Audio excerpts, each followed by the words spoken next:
There's perfect timing in the universe, and our arrival on Earth was a part of that synchronicity. In other words, we were an idea of God's whose time had come. This chapter introduces the concept of perfect timing and how to believe in it, notice it, tune into it, and apply it. Faith banishes all doubt. We know that ego has virtually no control over what happens to us. Our body grows, develops, changes, and declines independent of ego's desires or opinions. We know that eventually we'll shed this garment we've been wearing for a lifetime, not when our ego decides, but when that idea's time has come. You see, we must have faith in a universe that's created and guided by an intelligence greater than our ego, one where there can be no accidents. When an idea's time has come, it can't be stopped, but by raising our vibration to match that of the universal source of being, we can bring about that idea's time. We can raise our level of consciousness from ego and group dominance to what I call visionary consciousness, in which we reconnect to the mind of God. We banish all doubt by our knowing, which is a higher level of consciousness than believing. Our vision is God's vision, in a manner of speaking. When we banish all doubt in favor of faith, there's nothing more powerful on this planet. You must believe, and then you'll see it unfolding right before your eyes. Co-creating with Spirit. Keep in mind that we can't co-create with anyone, including our spiritual source, unless we're in a place of harmony.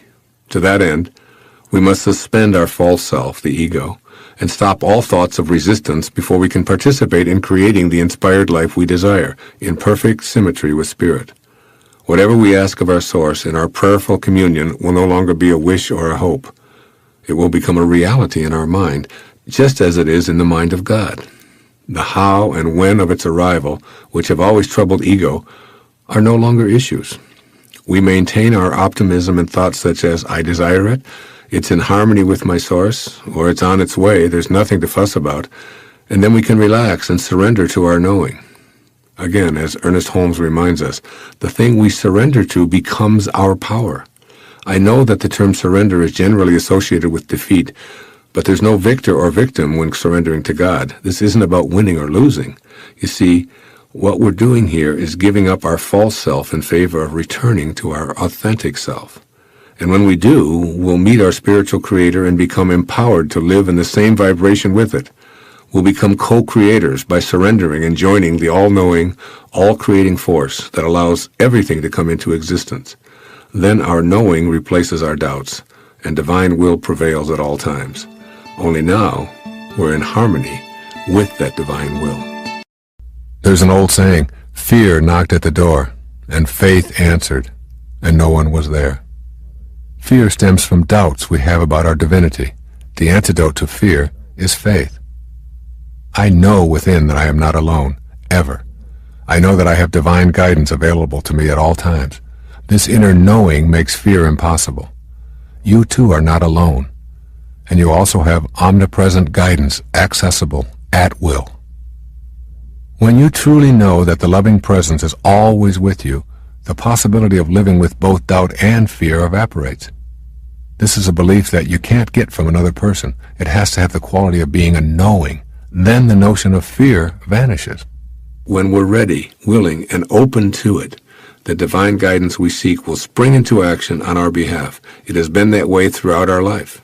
We're in a system that's directed by a supreme intelligence, and we're part of that system. Everything is on purpose. Our vibrational matchup determines what we attract and what we repel in our life. We needn't focus on what's already happened and what we've gone through. Rather, we must shift our vibration upward so that it harmonizes with Spirit, and then and only then will spiritually based ideas come knocking on our door. These ideas won't give up or go away because, as we know, there's nothing in this universe more powerful than an idea whose time has come. Our responsibility is simply to become beings who expect and await inspired ideas that will not and cannot be stopped. Truly, there's absolutely nothing in this universe, including ourselves, that isn't perfectly timed. There are no wrongful deaths or mistakes. What shows up is ours, and it showed up precisely on schedule. I'd like you to think about the simple wisdom that the former slave and philosopher Epictetus imparted to us nearly 2,000 years ago. It is my business to manage carefully and dexterously whatever happens. Now there's a powerful idea whose time has come. One of us is suffering any place on this planet, and a part of all of us is. The only difference between all one and alone is just one L.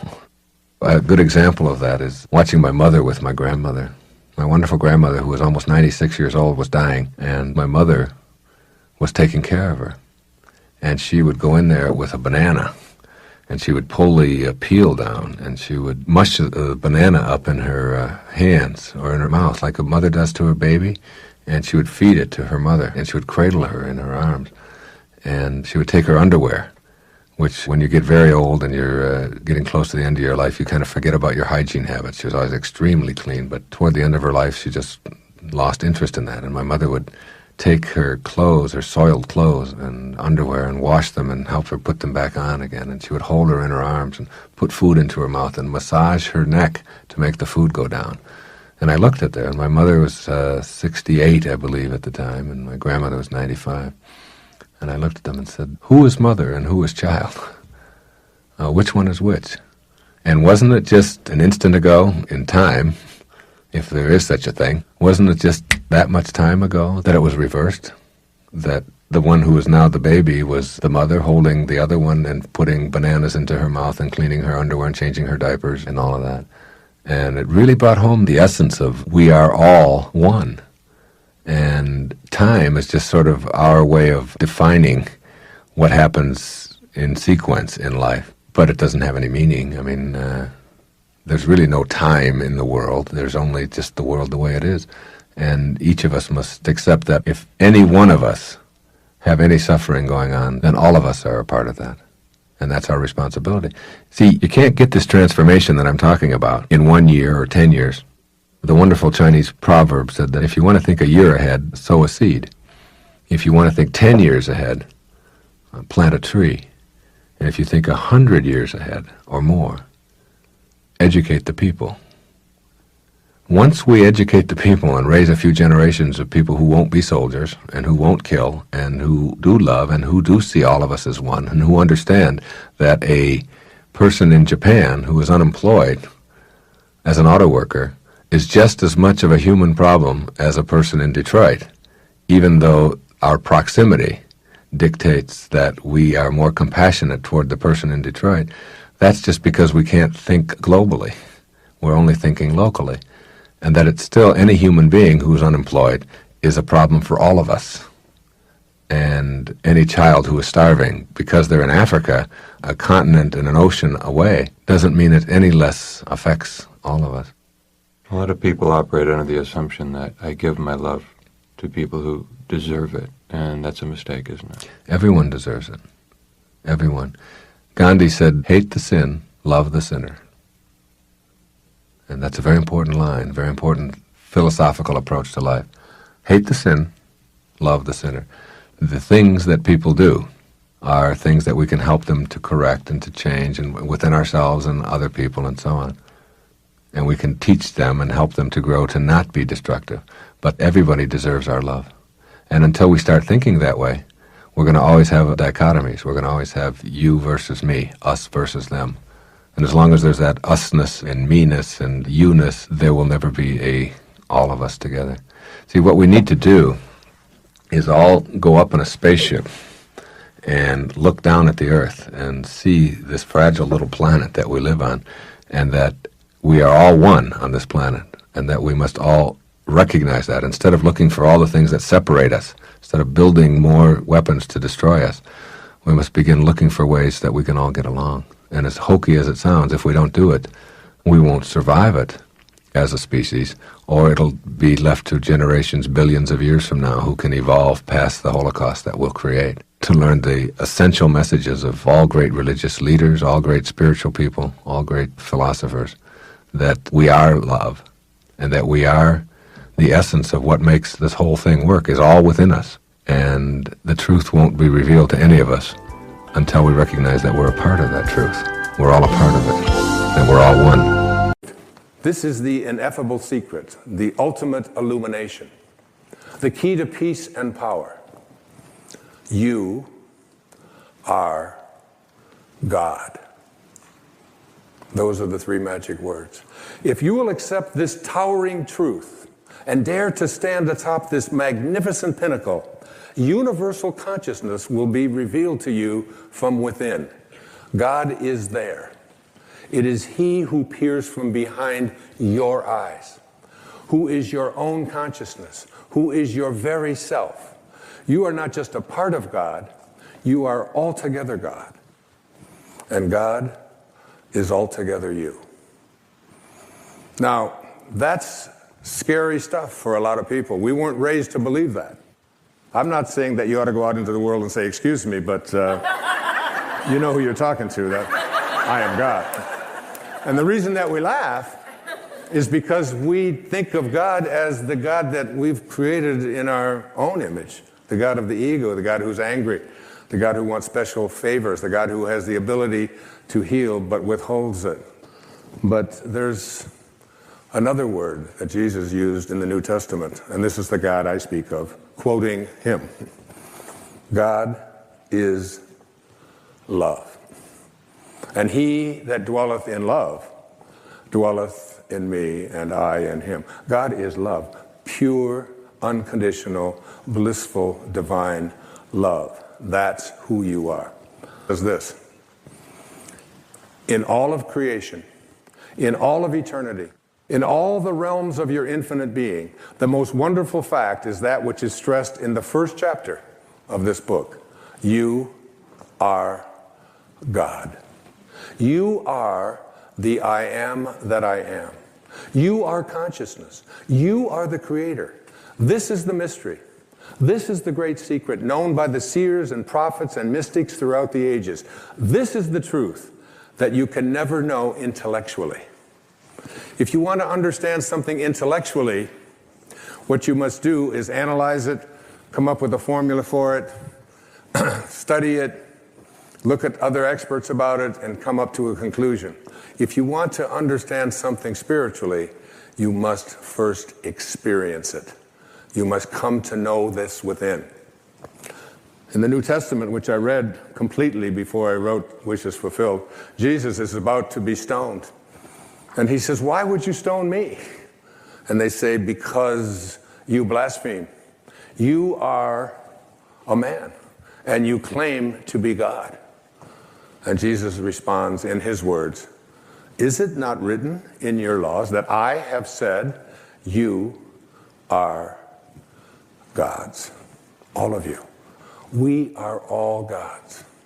We have within us, not the God that so often we are taught is outside of us, but the God that is love, the God that is perfect love, the soul that wants to expand because it is infinite and doesn't want to be restricted. That all things are possible. Again, it's one of those great lines from the New Testament. With God, all things are possible. Now you tell me, what does that leave out? What does all things are possible leave out? That doesn't leave out the possibility that we can defy gravity, that we can soar, that we can heal ourselves, that we can create magnificent prosperity in our life, that we can change the world. I said at one of the breaks here to the audience here tonight, I really believe that if this message gets out there into the world, we can shift the consciousness of this planet. If enough of us begin to believe, we're placing into our imagination a world that we want to live in that has no limitations and that is based on living from a place of love and kindness and God consciousness and spiritual awareness, divine mind at work. I believe it's possible. Thank you.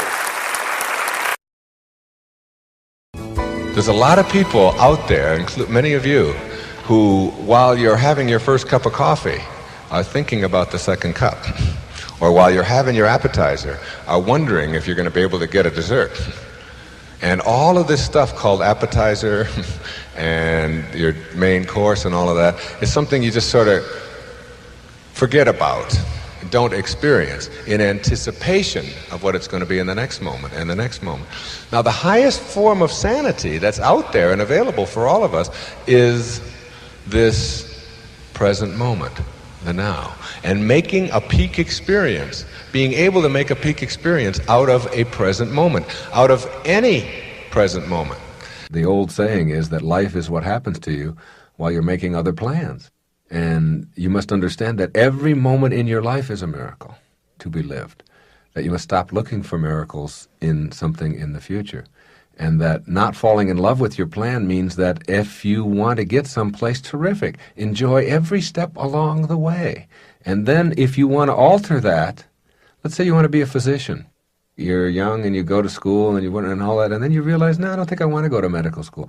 That doesn't have to be a horrendous kind of letdown or a failure of some kind. You simply say, I think I'll move in this direction now. I'm moving. And every day you have to live fully, rather than suffering or postponing your gratification or postponing your purpose in the pursuit of something in the future which may or may not arrive for you, and if it does, you'll very likely be a completely different person anyway. That's one of the hard things to understand. Heraclitus said, there's nothing permanent but change. Change is the only thing there always is, including all of us all the time. So if you set a goal for yourself for a long time, you have to understand that you're going to be very, very different from the person that you are now. I had a good friend who was an internist, and he was in his 40s, and he said to me, it's this practice that's just getting to me. I'm owned by it, I'm making a lot of money and all that, but I don't want to do this. I want to be a sportscaster. And he wanted to broadcast and wanted to practice on high school teams, and he'd always wanted to give that a try where he could be his own boss and not be a slave to it and all that. And I said, well, why are you pursuing this? You're a physician and all that, but why would you want to continue doing that? He said, well, I decided a long time ago that I was going to be a physician, and that I can't change that now. I'm a doctor. And I said, who decided that you were going to be a physician? He said, well, I was 18 years old and I made that decision. I said, would you go to an 18-year-old today to get vocational guidance for where you should be going in your life? Would you consult a teenager for that? He said, well, of course not. I said, well, isn't that what you're doing? If you're not happy and not being fulfilled in what you're doing in this moment, you have the option to change that. And you don't have to be attached to what you've been. What you've been is just the choices that you made then. And if you don't want to make those choices now, and I can hear a collective rumbling in America as I say that, which is, yes, but I have responsibilities. Yes, but I have a mortgage. Yes, but, and there's a lot of those yes, buts. And I say to you that if you have always been responsible and paid your bills, then that is who you are, and that's what you ought to consult, rather than someone who is telling yourself that a disaster is on the way if you make a choice to be something that you never dreamt you could be. When I left the professorship, and I left an opportunity to have tenure for the rest of my life and a lot of external kind of security, and resigned, and went across the country to talk about erroneous zones back in 1976, everyone told me how insane that I was. But I've never listened to what everyone else said, because you have to listen to who you are. And I knew that no matter what, my inner voices told me this is what I have to do, and you can't stop someone who knows they have to do it from doing it. The irony of that is that I made more money, and I never even tried to. I never thought I'd make money writing, because I'd already written a whole lot of books that didn't make any money, textbooks and so on. And writing was just something that I am. And it wasn't anything I could quit, stop. I didn't want to. I loved it. I felt fulfilled and so on when I wrote. And I knew that I was leaving footprints and all of those things. The irony is that after I finally resigned and did what I wanted to do, I made more money in the first year that I went out and did what I really believed in and loved than I had made the entire 35 years previously of my life, my whole life. In 1 year, I made more money. And that isn't because I was lucky.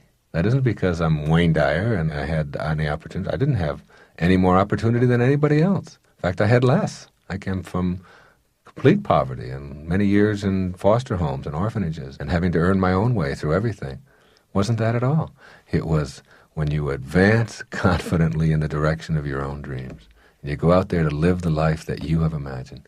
Success will chase you and arrive in your life in external forms in an amount sufficient to take care of your needs. It will happen for you.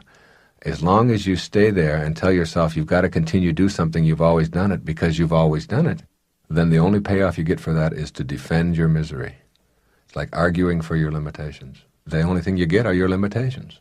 And the people who love you, care about you, your family and so on, will support you consulting your inner voices and your inner signals and doing what it is that you know you have to do. And if you picture yourself being successful on it, and you know that it's going to work, and you won't let any other image into you, it will get stored away within you exactly the same as if you were out working on it. And if you guide yourself by that image and just won't let that image out, you can't not make it happen. You can't. It's that law of the universe, because an image gets stored away the same as an experience. And every obstacle you just see as an opportunity to see what I've got to do to shift and to do it. Meantime, you're feeling purposeful and you're being purposeful. You're no longer looking for a purpose, you are your purpose. I quote from the I Am discourses. The first expression of every individual everywhere in the universe, either in spoken word, silent thought, or feeling, is I am, recognizing its own conquering divinity. The student, me, you, all of us, endeavoring to understand and apply these mighty yet simple laws, must stand guard more strictly over his thoughts and expression, in words or otherwise. For every time you say, I am not, I cannot, I have not, you are, whether knowingly or unknowingly, throttling that great presence within you. These words, I am. I opened up this program with the words, I am well, I am perfect health. And where do you think they came from? What do these words, I am, mean? In Exodus chapter 3, and says, Moses, Moses. And the first words that Moses says to God are, here I am. Then he said, do not draw near here, this place. Take off your sandals and for your feet, for this place where you stand is holy ground. And God speaks to Moses and says, I want you to go to the Pharaoh and I want you to free your people. And Moses is going, wait, hold on here. Who am I? And who are you? Moses says to God, who am I that I should go to the Pharaoh and that I should bring the children of Israel out of Egypt? So he said, I will certainly be with you, and this shall be a sign to you that I have sent you. When you have brought the people out of Egypt, you shall serve God on this mountain. Then Moses says to God, indeed, when I come to the children of Israel, and I say to them, the God of your fathers has sent me to you, and they say to me, what is his name? What shall I say to them? And God says to Moses, I am that I am. And he said, thus you shall say to the children of Israel, I am has sent me to you.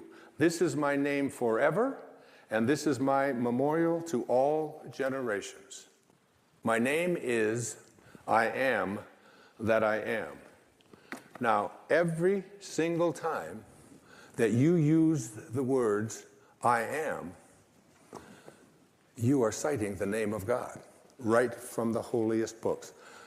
And every time you say the words, I am weak, I am poor, I am unlucky, I am unhappy, I am sick, I am unable to attract into my life what you want, you are desecrating the name of God. God did not say, I will be. My name is, I hope things work out well. My name is, maybe things will show up that I wanted, but possibly not. He said, I am that I am. You must be conscious of how you use these words. I am. I am strong. I am well. I am content. Even if your senses tell you something different, I am. And as we move now into the meat of this program, you'll see that putting the words I am in front of something into your mind and imagination is a very powerful way to attract into your life, recognizing your own divinity. I am God is not blasphemy. It is your identity. That our words are really decrees what it is that we want to attract and what we want to create in our life. And I find myself in doing this show for 10 years, watching how people talk and respond when they'll say something like, well, that's very difficult, And I almost always stop them and say, let's look at that word, difficult, because that becomes a decree. It's like, if you say something is going to be difficult, and then in life you're offered an option of doing something that is difficult or doing something that is easy, you're going to pick the easy choice. And for example, people will often say I'll tell them about quitting smoking, about how I quit smoking, and I made a decision to do it, when I was a very young man back in my early 20s. And they'll say, yeah, but that's very difficult, and it's very difficult to overcome addictions. And I've overcome several addictions in my life that I didn't start out believing that it was going to be difficult, because if you do, then the first time that you're tempted to go back to having a cigarette or having that drink or taking that drug or whatever, the first thing that you say to yourself is, well, I can do something that's very difficult, which is to pass by it and have to live with the consequences of wanting it and desiring it. Or I can tell myself that this is really quite easy. All I have to do is not put a cigarette in my mouth. So, as I was reading this, she makes this comment in this chapter on Power Through Metaphysics. She says, I suggest that you spend a day just listening to yourself. Listen to the decrees that you make so casually. Things that people say, here are some of them that I wrote down and that she had written down as well. Business is rotten. So that becomes like a decree. I've heard people say that. I have a dear friend who runs a golf driving range place, and I've heard him say so many times, business is terrible, business is terrible. When you start believing that it's the economy or that it's business, you're setting out a decree. It's literally a decree. And another is that kids today are a lost generation. So we look at the young people and we think, and we make this kind of a decree, and then every time we see a young kid doing anything, we sort of have this that we live up to. We'll never get there in this traffic. You can't trust anyone these days. It's not safe to walk in the streets. Don't touch that or you'll break it. With my luck, I'll probably, things won't work out. I've often heard people say this over and over again. Well, it's just not going to work out because with my luck, and instead of saying with my luck things are going to work out and I anticipate things are going to be great, that becomes a decree.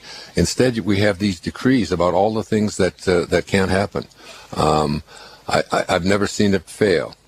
If I eat this, it's going to upset my stomach. I can feel a migraine coming on. They're going to rob you blind. She's a gossip. There's no point in trying, and on and on. And it's like when we think about just casually the words that come out of our mouth, and then she goes on to say, you can see the pattern. You've made the prophecies. And your attitudes govern your actions to the point where you make sure that those prophecies are fulfilled. It says, never forget, every word that you utter is a decree, whether positive or negative. When it is positive, it is manifested in good. When it's negative, only bad can follow. If your words are against someone, it's the same as condemning yourself. That person lives up or down to your expectations, at least where you are concerned. But when you speak with kindness and understanding toward others, they will return kindness and understanding to you. And when something unpleasant happens to you, don't think, I wasn't expecting that. Think instead of statements that you've made in the past that predicted and literally caused your misfortune. And this is the thing, that's what I underlined and wanted to say this morning. When something unpleasant happens to you, don't think, I wasn't really expecting that. Instead, begin to look at all of the statements that you've made in the past that have predicted and literally caused this misfortune, whatever it is that's taking place in your life. It could have been one of those idle statements like the ones that I just mentioned to you. Like every time I make an investment, I lose my shirt, or I have bad luck, or think with my luck things aren't going to work out, and so on.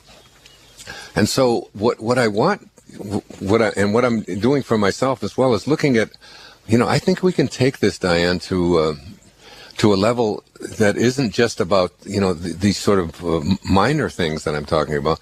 I think we can do this with the diseases that show up in our life, with the difficulty in relationships that show up in our life, with the absence of of abundance or prosperity or funding or money that show up in our life, if we were to take and just look at all of the things that exist in our present life and ask ourselves, how many times have I uttered statements or words or had ideas that I have proclaimed and decreed, and then they've showed up in my life.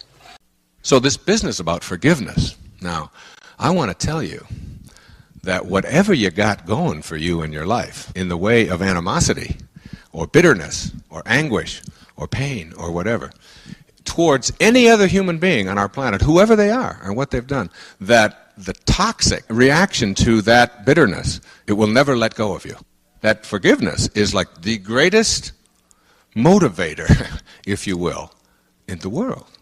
Towards anyone or anything, hanging on to anything painful or hurtful and so on, I personally believe you've got to let go of. Not only do you have to let go of it, you don't have to make any phone calls, you don't have to let anybody else know that you're doing it. In your heart, you have to purify yourself in such a way that you just simply say, love is forgiving.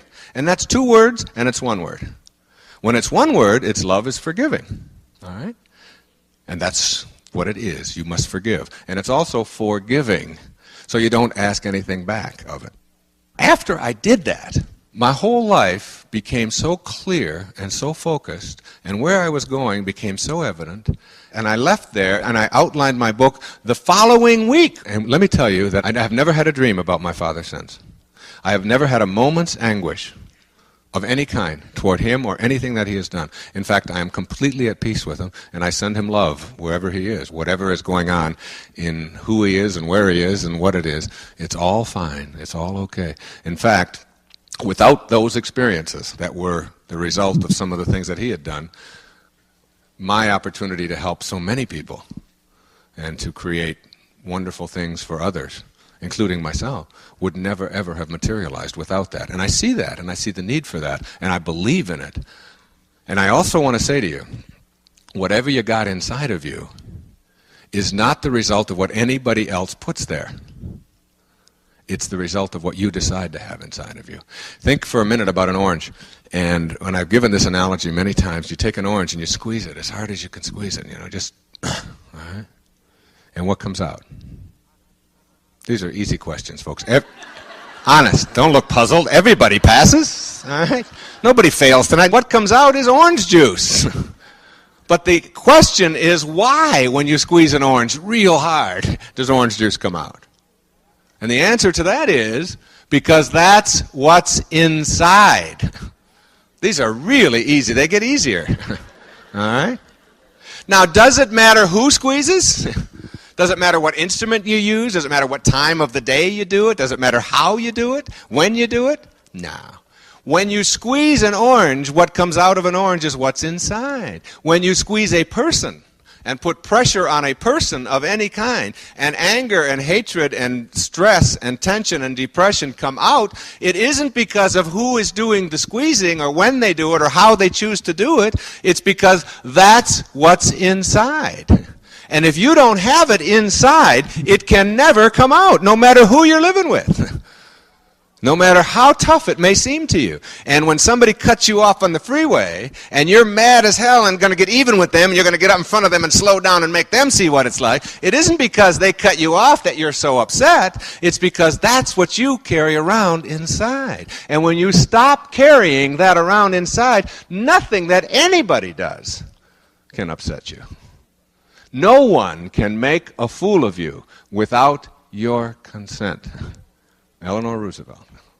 No one can depress you. No one can make you anxious. No one can hurt your feelings. No one can make you anything other than what you allow inside.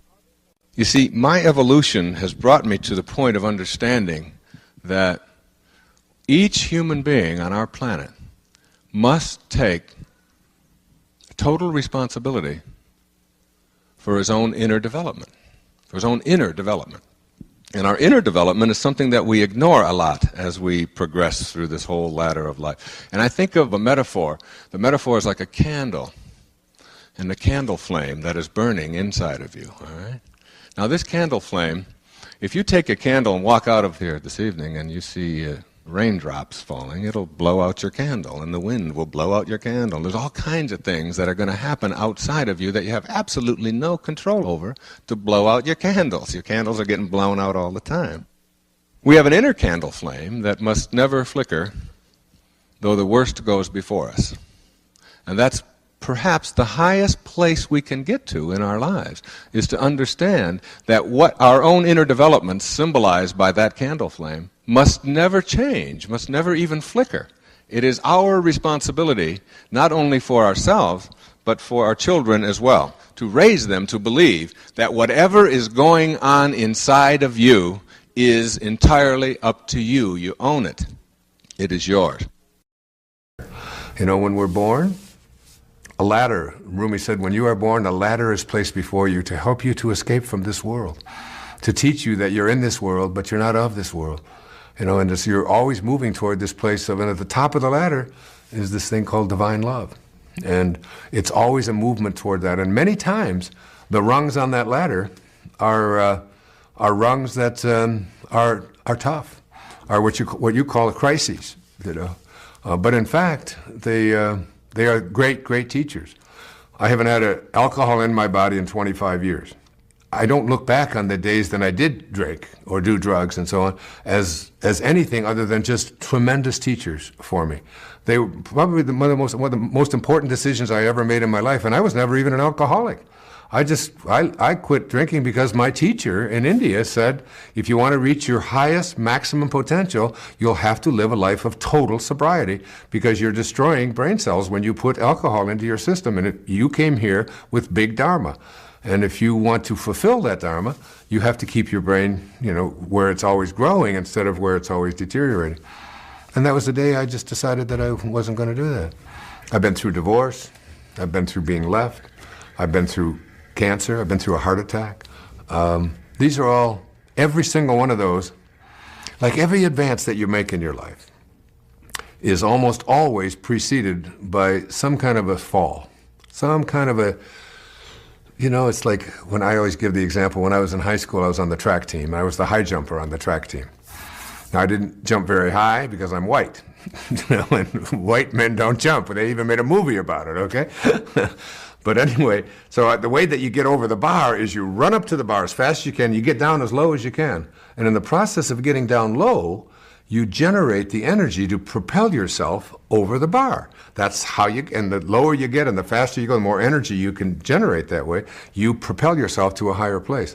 That's sort of a metaphor for everything in life. If you are in a place of crisis, and you're in a place of where you're low and down and hurt, that almost always means that you're going to have a spiritual elevation. You're going to move yourself to a higher place. That will give you the energy to propel yourself upward. And I've just always believed that now stay in a place of gratitude for everything that comes along. And instead of, I've always said there are three ways to reach enlightenment, okay? One is enlightenment through suffering. So with enlightenment through suffering, what you do is you have a experience. Let's say you did a lot of drinking, or you were carousing, or whatever it may be, you were sickly or whatever, and then or somebody breaks up with you and so on, and then you suffer, and oh my God, how did this happen, and why did I do that, and why did she leave me, and how could that have, you know, and then you go through like 10 years. So that's a 10-year chunk of your life where you're suffering, and ultimately you get to this place where you finally, and almost everyone will tell you, you know, about that crisis. When I look back on it, I realize that it was what allowed me to get to a higher place. So that's one way. The second way is enlightenment through living in the present. That is, when a crisis comes along, and you find yourself upset or hurt or whatever, instead of waiting 10 more years of suffering, what you do is you stop yourself right in this moment and you say, what can I do about, what do I have to learn here? How can I get down on my knees and be thankful to God for this opportunity which is being presented to me, and so on. So you're taking a hold of it in the present moment, which is what I do now with, you know, any crisis that may show up in my life, is I just and say I don't have any more 10-year periods. You only get so many of those, and then it's checkout time. So it's so now it's like you get a hold of it right now. And you say, what do I have to learn from this? Like I've been suffering with this neck thing for 7 or 8 months, but every day I'd say thank you for it, and how much that it has taught me to be more compassionate toward people who live in chronic pain, for one example, and so many others, to be less judgmental, to say, to find the place within me where I can heal myself and so on.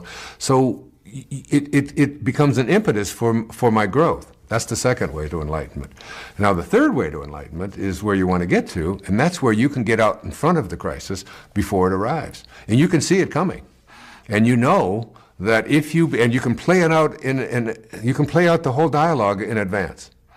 So that you're in an argument, whatever, with your spouse or whatever, and you know that she says something, and normally your way of reacting is, well, then, if you think, I'm going to make me wrong, then I'm going to make you wrong, and if I say this, and you play out the dialogue, if I say this, then she's going to say that, and then I'm going to say this, and then she's going to say, then I'm going to do this, and then I'm probably going to walk out, and I'm going to be pissed off for a while, and then, it's like, and you play out, but you do this instantaneously.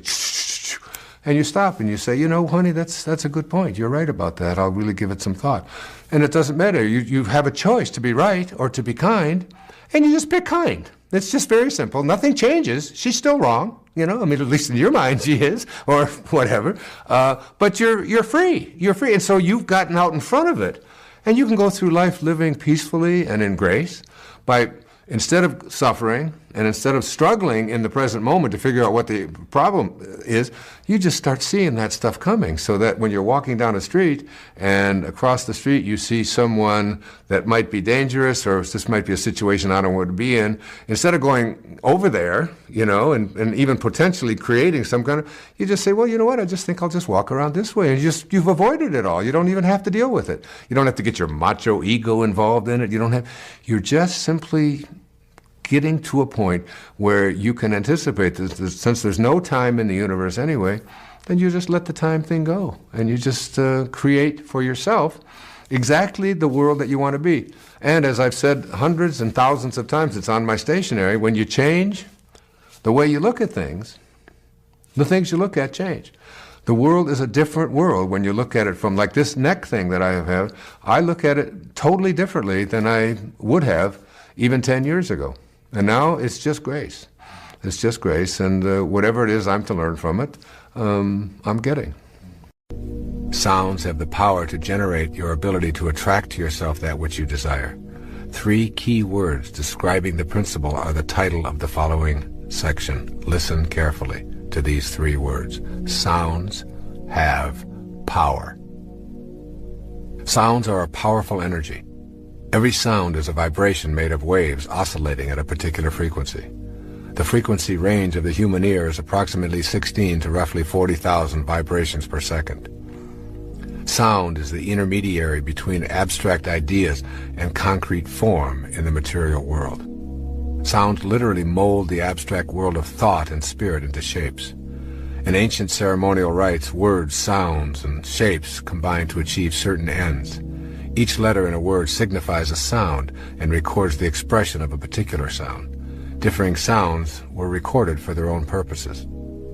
Sounds have an impact on us in a myriad of ways. The discordant and harassing sounds of machines, thudding, screaming, grating noises, bombard our consciousness and make it difficult to be serene and peaceful. Discordant sounds can cause internal illness or disease. But sound also has healing properties when it is harmonious and soothing. Healing takes place to the accompaniment of soothing harmonies and nature's music interspersed with spiritually nourishing silence. In addition to healing, sound is used in the creation process, which is the central concern of this 7th principle of spiritual manifestation. When we use the sounds of nature that are most consistent with the act of creation, we begin to attract the material form that we desire. Learning how to use sound is a way of harnessing its power for manifesting thought into the world of form. Manifesting is knowing how to make contact with that spiritual vibrational frequency while we are living inside a body in a materialized world. Pay attention to words and sounds because they can attract positive or negative influences into your life. Harmonious sounds are the ones that most contribute to a balanced and creative life. But before going into the actual use of meditation sounds, it is necessary to learn how to prepare yourself to use sounds in your daily meditation. You need to gain access to a method that will take you beyond the mind to a state of consciousness that transcends your thoughts. This higher state of consciousness beyond the mind is called Siddhi awareness. S-I-D-D-H-I. Siddhi awareness. Siddhi awareness or Siddhi consciousness is a perfect state of awareness in which there is a complete absence of doubt and no delay between the origination of a thought and its materialization into the world of form. It is an unlimited state of being in which creation occurs instantly without any time lag from thought to form. When we contemplate this state of grace, our minds challenge the idea and provide us with many reasons as to why it is impossible.